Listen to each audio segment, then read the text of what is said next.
And then I shoved it in my bra before I walked off the stage. Such a lady.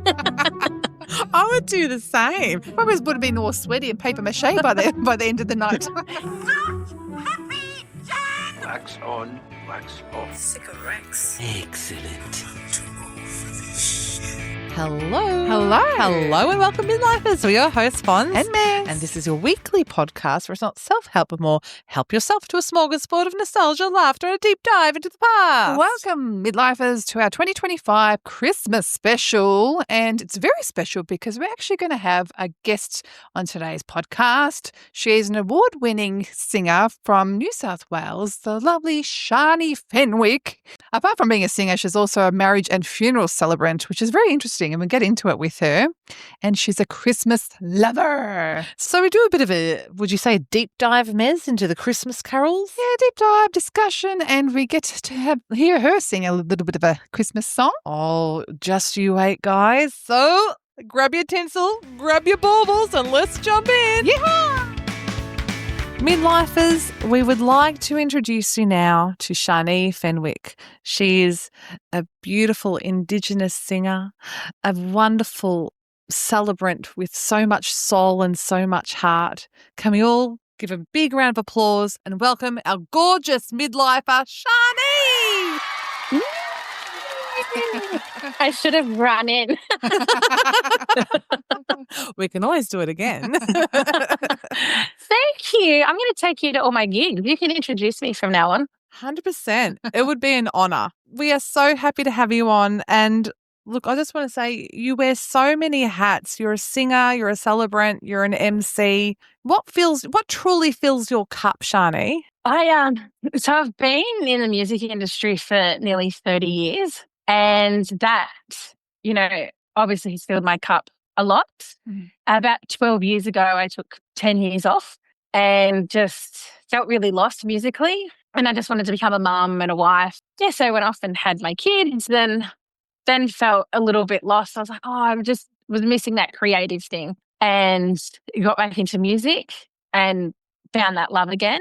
And, a few years down the track, I had a family member come and ask me about marrying them. And I was like, I actually can't do that. But my sister-in-law had just been married and she'd had this amazing celebrant. And I was watching her going, I wish I could do that. And I went back to my husband and said, after watching your sister get married, I really liked her celebrant. And he goes, I've been thinking you need to do it. I've been thinking it since her wedding. And so I kind of fell into that. And I just love it. I couldn't imagine not being a part of it. And, I work in the funeral area of it. And that was probably the one part that I drew a line on when I can't do funerals. Mm-hmm. And I just love it. The funeral part of being a celebrant or being a celebrant in the funeral world is so beautiful and rewarding. And just being able to be there and support a family at, their most difficult time. Just, I leave a service and feel so just overwhelmed with love and gratitude to be able to help a family. So I think, the whole arts world and this and my babies just fills that cup right up that it's overflowing. Yeah. That's beautiful. It sounds like, definitely your cup is full in the most lovely way. When you said you originally drew a line in the sand for funerals, but then now you're doing it. So what changed your mind? During my studies, we have to perform a funeral or a fake funeral, and I performed Earl's funeral. When I perform, I joke a lot and do lots of silly things. So when I, performed this funeral, I got to, I guess, search a different side of me and probably a vulnerable side I don't let people see either. And so after I did that, and I also had a great auntie pass away, my nan's sister passed, and I learned things at her funeral that I never knew happened from this celebrant that just drew all this information out of our family. And I just thought that was such a beautiful gift. And so I think it was just all of that combined. It was being able to be, my true authentic self, being able to hear people's stories and, potentially learn more about my family and learning how to ask certain questions. Mm-hmm. I think that's what opened that door for me. I think that's what's hard for people as well, the questions, asking, what are the right things to say to someone who is grieving? It is interesting because there are times that, you meet with a family and you can just see obviously they're heartbroken, and you can see it straight up. And they're like, I have nothing to say. I don't know what to say. And so it's just getting those, just asking a little question of, what kind of mum was she, or a wife or a husband? And then you see their eyes shift, and then they open up. And then so sometimes, I go completely off my script of questions and, really learn who this person is. And then I often walk away going, damn it, like, I wish I wasn't doing their funeral because I really want to meet this person. They sound so special. So I feel like I'm very in tune with people. So, and I think, using that and just learning what people want to give and respecting where they're at, but trying to also help them and reminding them that we're trying to create this service for their loved one, but also for them. It's interesting. I wonder, like, if it comes with that sort of, that creative side, like it all really does sink in, because with being singer, being creative, like you really have to tap into that thing. You really have to be insightful and, also seeing what you receive as well. Like it's a kind of like a dance, I suppose, that you have with the other person. So I think maybe being in that creative fields probably might have helped you in that sense. I think so. I really think so. And I think, when you get to a funeral and everyone's somber and you look at the funeral staff, they're somber and, no one gets up and opens the funeral. Yeah, let's say, woohoo. So I just assumed everyone was sad. I started going to a few funerals during my studies and watching, the staff and the celebrant and the directors come in, that it is a job, and they came in so respectful, but still just going, oh, last night the kids, really annoyed me. And they're still just having normal conversations. And I was like, so we're not actually walking in crying over this person that, we're helping the family. And like, no, we can't, because that would destroy us. And I'm like, so it was, I guess, me learning how that would work. Because, I watch trashy reality TV and I would cry at Selling Sunset. So I was like, how am I going to do a funeral if I'm crying over Chris Shell's fight with someone? Do you come from a family of musicians? Yeah, that's what I want to know. How did you get started? Yes and no. So I've got a bunch of uncles that all play and sing. They play guitar and sing a little, but no one professionally. My grandparents owned hotels all my life. My brother's a heavy metal drummer, so they had heavy metal bands, or they had country bands for me. And it was like nothing in between. So I think, Nan and Dar's pub, I'd be 8 years old and I'd line up everyone in the bar on a Sunday afternoon and I'd put on a show and make them watch it. So I think, I'm the baby of the family. I thought I was going to be the next Shania Twain, and I loved that. Once I knew that people would watch, I was like, I'm going to do this. Well, we don't need another Shania Twain. We need Sharnee Fenwick. We both wanted to give you a huge congratulations as well for your NAIDOC Arts Award in music that you got. How was that? Thank you. Oh, I was so excited. Yeah, was very shocked. Did not expect it. Was really just stoked I got a nomination. Taking so long out of music, I was like, it's nice that, I'm remembered and people have remembered me. So, I sat there with a few Prosecco's before it. And one of my good friends, he was also nominated that night for a sports award. So I kept telling him I was going to win the sports award.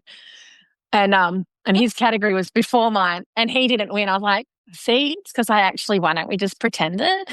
And then when they announced my category, him and his wife were sitting across from me at the table, and they're like, what are you doing? I'm like, have I had that many Prosecco's? Like, what's happening?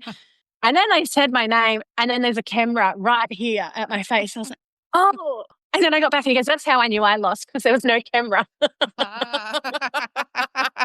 And then I had my Taylor Swift moment. They let off confetti, so I caught my confetti. Massive diva. Oh, my God. And then I shoved it in my bra before I walked off the stage. Such a lady. I would do the same. It probably would have been all sweaty and paper mache by the end of the night. No, it was like that plastic confetti. Yeah. And be a bit. Yeah. on the chest area. I'm surprised I wasn't discoloured from it, though. Well, I've got a similar story to this. Sorry to go off track. When I got married, they threw rice at me, and at the end of the night, the rice was steamed in my breast, under my breast area. That is the best. Did you eat it? No. See, this is where I get inappropriate. I apologize. If I was hungry enough, I would have. So how many children do you? How many kids have you got? I have 2. I have Ezra, he's 9, and Elka, she's 7. Now, do you do, I'm imagining, because your beautiful voice, you played the guitar, do you do like little family sing-alongs? Do they join in with you? No, not really. I think in my head I envisioned I'd have kids and we'd kumbaya every night. That's what I'm envisioning. They're into music. I wouldn't say they're massive music fans, and that's okay. The music industry can absolutely destroy your soul. I always wanted to be a sport kid and wasn't. So my kid loves sport. So I really love pushing that. And then they play AFL. So we live in the wrong state. But I thought for sure you'd say rugby. absolutely not. Ezra would just be, he's like, why is everyone the same here in Newcastle? Because they're boring. No. What AFL team do you guys go for? The Sydney Swans. I live around the corner from Isaac Heaney's brother. So I feel like that's my claim to fame. And Isaac's from Newcastle. So I'm like, well, we're like that. Speaking of being so close, do you know Silverchair? Do you hang out with them? All the time. Daniel was actually here this morning. No. No, who was it? Chris that was in Silverchair. He used to own a restaurant in Newcastle. So I used to go there heaps thinking I'd see him. He was never there when I was there. Rude. But Scam. I used to hang out with Daniel's sister, though, back when Daniel was married to Natalie. And she hated that people knew who she was, or that Daniel was her brother. Yeah. And like 18-year-old Sharnee used to be like, so how's Natalie this week? It's like, They're like, Sharnee, shut up. She hates it. But that's my claim. Now, a huge thing that has bonded us is your countdown to Christmas. Now, you've been counting down since January. And I was telling Mez how last night you put up that you're already sad that Christmas is nearly over. But no, I'm obsessed with it. And I made a promise to myself last Christmas that I would keep Christmas on my grid all year on my Instagram feed. And so I was like, I accomplished that. You succeeded. Maybe next year I might wish for $1 million a month and see how that goes for the 3 of us. That'd be great. I remember I put you manifest, and I put my word, and my word was winning. And I think I just won like a bit of meat in a meat raffle, and that's it. That was my manifestation. So put $1 million. If it was at inflation time, that would be perfect, because you'd be like, groceries are expensive. I don't need to do that anymore. But lamb's expensive too. Oh, lamb hurts my nuts. feelings. It's really rude. I go to the butcher and I'm like, I basically have to sell a kid. But I won a Christmas competition on Instagram. I actually didn't even know I entered it. What was it? Lightworks, because all my lights are Lightworks. And I just tagged them in it. And then this morning I woke up to Lightworks congratulating us. Oh, thanks, guys. Congratulations. Thanks. I won it last year too. Since we all love Christmas, do you love Christmas, Mez? I love Christmas. I love it. And I feel like I'm the opposite of you, Sharnee. Like, I try to limit my exposure to Christmas to just December, because then I get like super excited for it. It's like mentally lock off. And then yesterday we just decorated the tree. We put on all the Christmas carols. And then it's like, I'm like, I've got a short period, and it's like, and I feel it. Yeah. I suppose. Should we get on to Christmas carols, because your forte is singing? I've got a question to ask Sharnee about Christmas. Yes, Are you ready? Yep. If you had to pick, would you be the star on top of the Christmas tree, or a beautifully wrapped present under the tree with all the good stuff inside? Which would you choose? Oh, that's a good one. Do I want the attention or do I want to be someone's secret? No, I'll go the attention. I'll go to star. Yeah. I thought it's when you said before that you like being the center of attention. As soon as Fonz asked that, I'm like, yeah, She's a you're the star. What about you? What would you two be? I would like to be a star, but my mum would grab it and put it under the tree and make me a present. I think I'd like to be the star too. I don't mind being the center of We attention. can all be the star. Yeah. See? Be fighting each other for attention. Oh, see, well, we'll just get 3 trees. Yeah. Oh, there you go. Easy. What are your thoughts on different coloured trees? Like, I see you've got your green tree in the background. What do you think about the snow-tipped tree or the pink trees out? My girlfriend actually has like one of those really pretty snow-flocked trees. And I was at it last night, and it's so pretty, and it really suits her boho vibe. And I'm like, oh, I would love that. But yes, for me, it wouldn't work. Wouldn't work with my aesthetic. But no, I do like, and then a pink tree, I think they're super cute. But then you're restricted. I don't know. But one of you have a pink tree, don't you? She's got 2. Yeah. I've got 2 trees. 2 pink ones. No, 1 pink. Oh. 1 pink and 1 green. Yeah, so it's a bit of both. It's good. Yeah. So I've got 1 traditional. So all of the decorations on it are red and green. And in my other part of the house, I've got a pink one with all angels so fun. and leopard print and cheetahs on it. Yeah, what did I say the other day? I like call the it lion and tiger. tiger. Tigers don't have spots. Well, that's why I'm a singer and a funeral celebrant. Our second tree we actually don't have set up because we're coming to Christmas for Melbourne, and that one I bought for the kids so they couldn't destroy my tree. My kids got asked on the weekend, did you help Mummy put up the Christmas tree? They're like, no. I go, Mummy has too much control. They're not allowed to touch the tree. Oh, so what was it like 2 years ago? We were setting up the tree and I was like, oh, we're going to have a beautiful, wholesome time, guys. And I put the music on and Farron was like, oh, I'll put this one just there. And I like grabbed his hand. I was like, over here. And he's, why don't you just do it yourself then? And I was like, no. And this is a beautiful moment because every ornament I put down, you've moved it or moved my hands and you've done the same to the kids. So I was like, oh, okay. I was like, rein it in, Sharnee. We'll move it when they're asleep.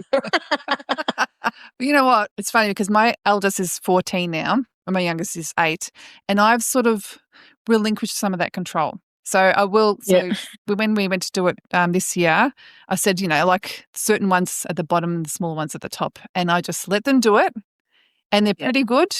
Like I think they've learnt over the years, and now with the trees set up and the decorations around the house in about 40 minutes, it's all done. And actually, eldest last year unpacked it all as well. So it does actually help by giving them the power to do it because they can do it. Yeah, see, Elle, because she was actually good this year. Ez was putting something like, no, Ez, I think it should go there. I was like, that's my girl. Maybe I think actually it is a girl thing because then it's my son's turn to put it up this year. So it only just started and then my son's getting the star to put up, the star before everything's done. I'm like, no. And then my daughters were telling him off. So I think it is the girls know. The girls are more cluey. So, Sharnee, do you love Christmas carols?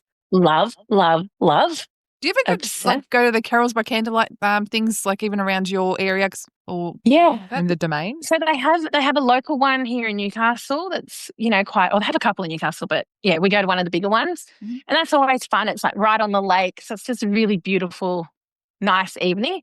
And then we go down to Sydney every year. Well, not this year, we can't make it this year, but usually we go down to the carols in the domain. And then this year, because we're having Melbourne in Christmas, we're going to the carols this year. And I'm so freaking excited. But I had a gig last night and they were telling everyone, their Christmas gigs coming up. And I was like, well, I won't be here, guys. I'm singing at the Melbourne Maya Music Christmas carols. And everyone was like, oh, that's wonderful. I was like, yeah, I'm right at the back of the crowd, but I'll be there singing. I was about to say, oh, congratulations. I'm like, wow. Thank you. If you could sing, if you got invited to sing at carols by candlelight, what would be your ultimate song? I am obsessed with really fast, I love jivey songs. But my most favourite song for the last couple of years is Oh Come All You Faithful. But it's there's a country singer called Kelly Pickler and she's covered it in a movie that she's been in. And it's just got this really beautiful country twist. So Probably that, or Leanne Rhymes has a good one, and it's Today's Christmas. Okay. So it's Give yeah. us a bit of we don't know that one. Can you sing it for us? How's it go? What is it? Today is Christmas. Somewhere. Just a shout out to Channel 9 if you are listening. Can you please get Sharnee into the carols by candlelight? I will be there, guys. It's so funny because I love carols, but I've never actually been. I've never been to the carols by candlelight ever. I really hope they do this for you. That's the only thing with Melbourne. It's so unpredictable. I reckon pack some ponchos for sure. Yeah, you never know. It's either beautiful or just terrible. There's not many in between. Right. Good luck. Right. And Newcastle's like that now, so I feel like we're living the Melbourne life. Yeah, Wow. the weather's changed. Well, anyway, so that's another episode. This is all people talk. Oh, the weather's changed. We're that old that we now talk about the weather. It's a bit cold, getting the chill in my bones. Well, it's funny with Christmas carols because you got the traditional ones, like sort of the more religious ones, and some like one of my favorites is Silent Night. And actually, when I go, sometimes I go to midnight mass and we'll sing it, and then it goes through the verses, and then it goes back to the original verse, but they turn all the lights off and they turn the music off, and it's just like the whole church sings a cappella, and it just gives you that's like so beautiful. Love it. But I also love like the classic ones. One of my favorites, which I listened to just yesterday, it's beginning to look a lot like Christmas. Toys in every store. That's such a good song. Yeah. classic. And even because I think you got Bublé singing it and the original one being like the both versions. Love a bit of boob. Speaking Like Michael Bublé. What about Jingle Bells, Batman Smells, Robin laid Robin an egg? laid an egg. Yeah. Schoolyard classic. I didn't think about that. Yeah, I sang that to my kids last year, and Ezra was like, "What are you on?" I was like, "Mate, it's how we did it in the 90s." But we were from the 80s, and I remember Wonder Woman was in the lyric. It was Wonder Woman lost her bosom flying TAA, but TAA no longer exists, and no one really knows Wonder Woman of this generation. So it's who's it? Hang on, Jingle Bells, Batman Smells, Robin laid an egg. Oh, what's the next bit? I can't tell I you. can't. I've lost it. That's perimenopause right there in a nutshell. Baby brain to Perry brain. I swear I do this every episode. I start something and then I can't remember it. I do that all the time. It's fine. What were you saying? Usually do it at a gig. I'm like, so, and I start telling a story and I'm like, where was that going? I love Feliz Navidad. Yeah. The Michael Bublé version. Oh, I don't know that version. Oh, it is so nice. Yeah, he's got a good version. It's like a duet. He does it with another lady. I'm going to look out for that. That one I find sticks in my head, and I was singing like days on end. I love also the Rockin' Around the Christmas Tree. Yeah, Home Alone. Yeah, that's a good one. Yeah, I had Home With Alone. Michael Jordan in the window. I think Kevin's got all the couple of cuts. Yeah. I have a fact about Home Alone that I just learned, that the makers of it, if you notice in every scene, the colouring is red and green. Yeah. I didn't know that.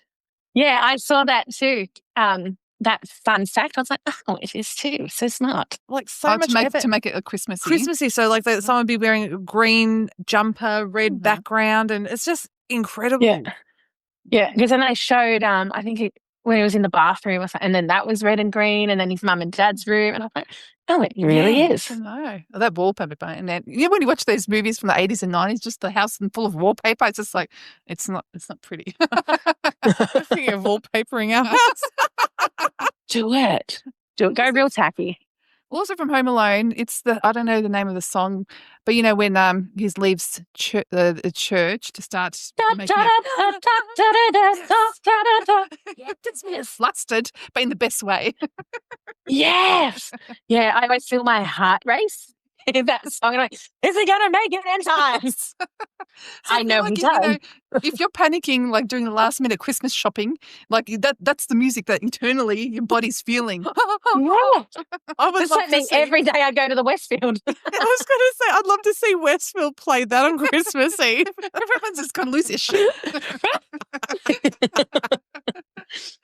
Now, you mentioned some of the new songs they said with Leanne Rhymes in regards to carols. I love the Kelly Clarkson, which I had to look up. Is it? I don't know any of the words. Oh. I think it's Name that tune. anyway. Is it, For people not was watching, that, Sharnee's just clapping along. out She has of no all idea what we're talking about. out of all the reindeer, you know you're the master. Not that song. No. I Run, like run, that. Rudolph. Santa's gonna make it to town. We'll just put it in the unknown then. What's your thoughts on Mariah's All I Want for Christmas? Yay or no? Oh my love. Yay. Massive yay. Are you even human if you are a nay? I can No, you're a horse.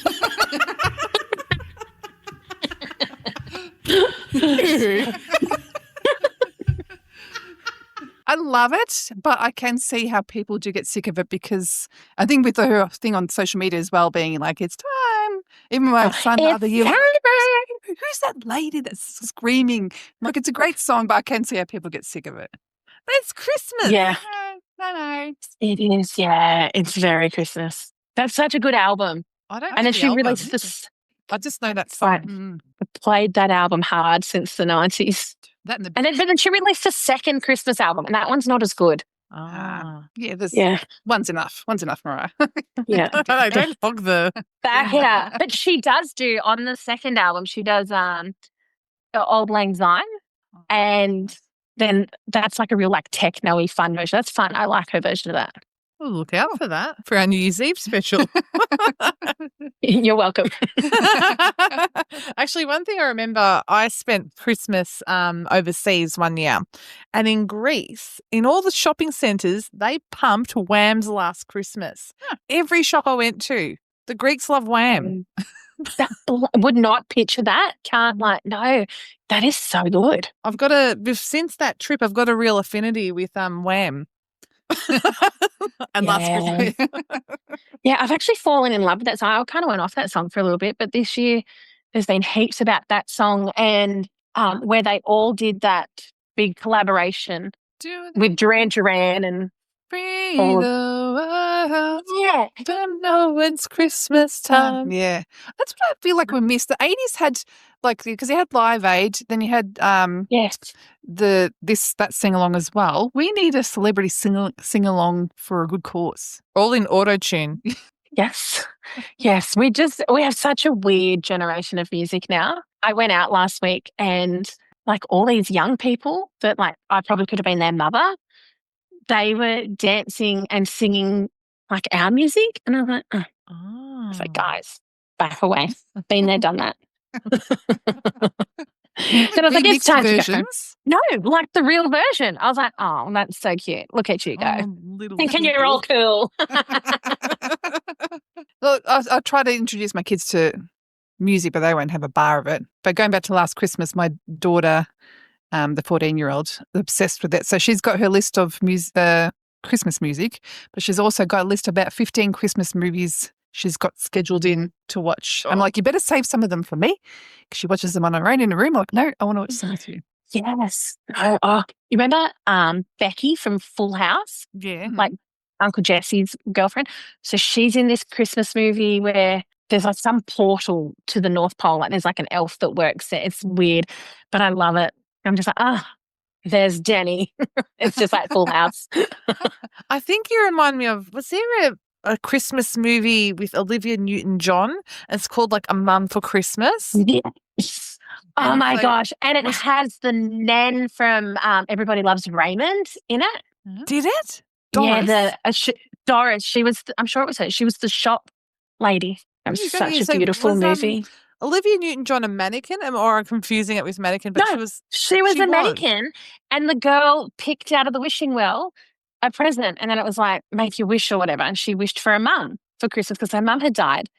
And then she was like looking at this mannequin saying how beautiful she was, and then the magic old lady came along and sprinkled some magic, and she appeared at the doorstep, middle of the night. I like There you that. go. It's a good one. What would happen if someone was on your doorstep in the middle of the night, Miss? What would you do? Why is this random woman here? Oh, that's cool. It's So- a beautiful movie. Yeah, because I've got you know what I've never actually properly watched is the Santa Claus with Tim Allen. Oh, yeah, same. My gosh, So it looks good. sacrilege. So good. There's like 3 of them, and then they released a TV series of it. Do you know Yeah, what we with- watched on the weekend? It's my favourite. Mhm. It's the Cabbage Patch Kid Christmas, and it's a cartoon from the 80s, and it's about these Cabbage Patch Kids and this girl that wasn't adopted, and that she finally gets spoiler, she finally gets adopted in the end with all the Cabbage Patch Kids. It's Huh. the best cartoon. I've never heard. I've got to go find that now. Do your kids like it too? My daughter loved it. Loved it. Oh, My husband loved it. the man of the house loved it. That's cool. Yeah. That's surprising. It's very like the animation's very basic, but I love it. That's why I'm surprised that your daughter likes it because it's hard. Sometimes, like I've tried to introduce the 80s kids movies to my kids. Don't want to have a bar of it. Like we sat through Never Ending Story. I think because it's so slow to them, everything needs to be fast. is. Yeah. So after 20 minutes, I was the only one on the couch watching it, and my husband's like, "Give up." I'm like, "Well, I might as well watch it." So I watched it by myself. Oh, I love the never-ending story. Yeah, but like it's like because obviously we've got these memories from and we want to pass on to the kids. Yeah. But yeah, the way their Mm. minds work, they've got no Yeah. attention for it. Fair enough. My Also- sister-in-law's tried to get my kids into The Land Before Time, and I'd never watched them. And then so we put it on once, and I was like, ugh. I was like, yawn, boring. Oh, see, my mum has the opposite because, well, she lost her mum before seeing The Land Before Time. And then she Mhm. saw it and she's in the cinema with us and she couldn't stop crying. And so I don't Oh. want to watch it Yeah. again because of, I feel sorry for mum. Oh, that's sad. I Yeah. suppose and the dinosaurs too. Yeah. I cried in Buzz, like just well off Christmas. I cried in the Buzz movie or Is that with Lightyear, whatever it was Buzz called. Lightyear. Yeah, so it was like after Toy Story and how he became the toy, basically. And that was sad. And I sat there and cried and cried and cried. I cried in Toy Story 3. I think it was when the toys were going into the bin. I sobbed. I cried everything. Yeah. I cried everything. Yeah. My kids just look at me. They're surprised if I'm not crying. I'm just even commercials. So there used to be this Qantas ad. I still call Australia home. Maybe it wasn't one with singers, but like you had the mum got surprised by a son who moved overseas and he rocks up. Yeah. I'm like, I don't know these people. It's a make believe. It gets me. Yes. Yeah, no, see, love a good cry. Yeah. I feel like doing one now. Should I bring on the funeral voice for you? Now, would you be opposed to singing like one of your little favourite carols or something? Because, we've never had we sing Mm. our voices, but we've never actually had a proper professional singer on the podcast before. So would you be up for singing a little ditty? Oh my I God. If you're will. going I to get a should- guitar, I'm going to die. No, I didn't even. I don't even know Oh my where I'm God. looking because I'm not even in the room with my guitar. I nearly had a like- heart attack there when she looked down like, oh my God. She's so organized. I don't even know what I thought I was looking for. Yeah, what could I sing? What song? Whatever you Maybe we like. should do something uplifting since we just brought okay. up The Land Before Time and my mum crying. If you want, You better watch out. You better not cry. You better not pout. I'm telling you why. Santa Claus is coming to town. Santa Claus is coming to town. Santa Claus is coming to town. Oh, I ran out of breath. Oh my God. Thank you. That was gorgeous. with the no oxygen. I'm listening to your voice and just seeing ones like we're doing the mum. We're like bop along. That's what I did last week when I went out, and I was like, no one dances like that. Like I was like, oh. Oh, no, So, yeah. thank you. Thank you. That was beautiful powerhouse voice, by the way. That was gorgeous, Sharnee. Okay. We would both love to thank you so much for joining our on our Midlifers Christmas Special. I'm so excited. Thank you for having me. This was so much fun. No, thank you. And thank you for being such a big supporter of us. And Oh my God, I love you girls. we love you too. And thank So you. much. And we hope you have the very best Christmas. And Thank you. And the countdown will be on for the next one. For it to end. We wish you a Merry Christmas and a wonderful New Year. And thank you so much. Thank you. Sharnee Merry Fenwick. Christmas. Yeah. That was so much fun. Oh my gosh. I feel like my cup is full, Med. My cup is full too. I've got tea in front of me. But thank you very much to Sharnee for joining us. And we hope everyone has a wonderful and safe Christmas. And I hope you've all been extra nice this year and you got beautiful presents under your Christmas tree. Thank you so much for joining us. And we'll see you next week. Bye.